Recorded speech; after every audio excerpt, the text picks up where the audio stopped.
ঢাকাই সিনেমার জনপ্রিয় মুখ গ্ল্যামারাস নায়িকা পরীমণি, যার ব্যক্তিজীবন সিনেমাকেও হার মানায়, আজ নিজের কারাবন্দী জীবনের গল্প নিয়ে বই লিখেছেন। আর সেই বই নিয়েই এবার সিনেমা বানাতে যাচ্ছেন তিনি।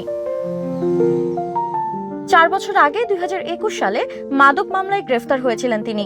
র্যাব তার বাসায় প্রায় 4 ঘন্টা অভিযান চালিয়ে বিভিন্ন আলামত জব্দ করে। এরপর মাদকদ্রব্য নিয়ন্ত্রণ আইনে মামলা হয় তার বিরুদ্ধে এবং সেই ঘটনায় পরীমণি 3 দফায় মোট 7 দিনের রিমান্ডে ছিলেন।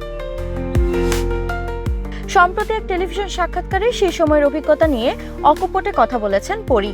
রিমান্ড প্রসঙ্গে তিনি বলেন, রিমান্ড একটা ফালতু জিনিস, সেখানে ভয় দেখানোর জন্য বড় বড় ছবি ঝোলানো থাকে, কিন্তু কেউ ভয় পায় না। আমি বলেছিলাম এগুলো বদলানো উচিত। কারাগারে আচরণ নিয়ে প্রশ্নে পরী জানান, আমাকে কেন আটক করা হয়েছিল ওরা নিজেরাই জানতো না, একজন আরেকজনকে জিজ্ঞেস করত। পুরো ব্যাপারটাই ছিল বিভ্রান্তিকর।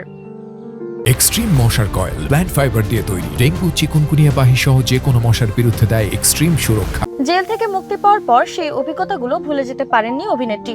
বললেন, জেল থেকে বের হয়েই লেখা শুরু করেছিলাম। সেই বই আমার ছেলে বড় হয়ে প্রকাশ করবে, চাইলে এটাকে সিনেমাও বানাতে পারি।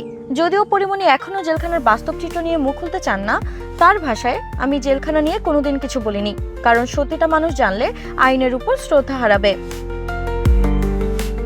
এখন দর্শকের কৌতূহল, তার বই কিংবা সিনেমায় উঠে আসবে কেমন অজানা গল্প।